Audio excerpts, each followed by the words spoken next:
Mahigit 30 kandidato ang sinampahan ng petition for disqualification sa huling Miyerkules bago ang eleksyon 2025. Tinutugunan din ng COMELEC ang iba pang aberya, kabilang ang mga palyadong makina sa ilang lugar at nasunog na paaralan sa Abra. Nakatutok si Sandra Aguinaldo. Inaalam kung sadya ang pagkasunog sa Dangdala Elementary School sa Bangged Abra kaninang madaling araw. May natira pa namang 2 gusali doon. Kaya sisikapin ng COMELEC na ituloy ang botohan doon sa Lunes. Pwede rin anilang magtayo ng pansamantala o makeshift voting center. Hindi po namin ililipat ang polling place. Mga kababayan po natin dyan, huwag po kayo mag-alala, dyan pa rin po kayo boboto. Sabi naman ng hepe ng Philippine National Police, posibleng may managot sa mga pulis na bantay sa eskwelahan. We'll make sure na these people will be accountable. Paano nangyari yan? Rami na nga natin pulisan. In fact, we are already augmented with the military. Dalawa na po yan.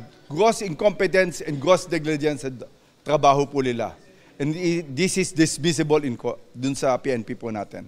Sa Zamboanga, Sibugay naman, naantala ang pagde-deliver ng mga makinang gagamitin sa eleksyon dahil sa labanan ng mga sundalo at armadong grupo. Yung pagdala ng machine para sa final testing and sealing ay medyo pinahinto po muna natin. Pinahold po muna natin kahit yung pagkukonduct ng final testing and sealing. Habang sa Taracal, Lanao del Sur, hindi gumana sa final testing and sealing ang isang makinang gagamitin sa eleksyon.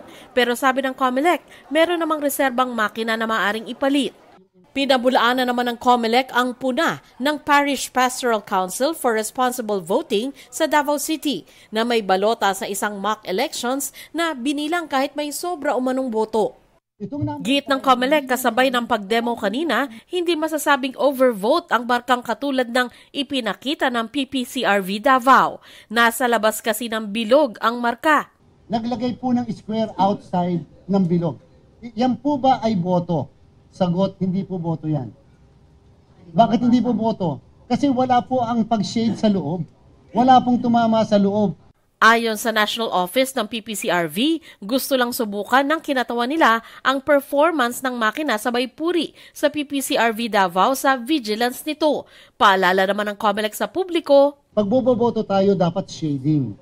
Hindi linya, hindi drawing, hindi po square, shading ng bilog sa loob. Ang gusto nga po natin, dapat po kompleto ang pag-shade sa loob ng bilog na yan.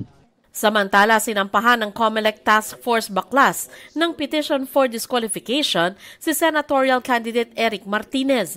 Gayon din ang 2 gubernatorial, 2 mayoral at 4 na vice mayoral candidates, pati kandidato sa pagkabukal at 14 na pagkakonsehal. Para yan sa mga campaign posters sa maling lugar o lampas sa wastong sukat.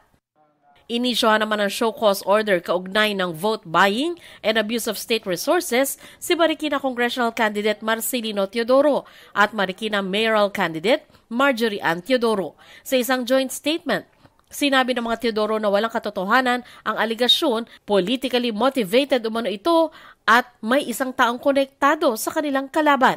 Para rin sa parehong aligasyon, ang show cause order laban kina Laguna Gubernatorial Candidate Ruth Hernandez at Laguna Congressional Candidate Ramil Hernandez. Kinukuha pa namin ang kanilang reaksyon. Para sa GMA Integrated News, Sandra Aguinaldo, nakatutok 24 oras.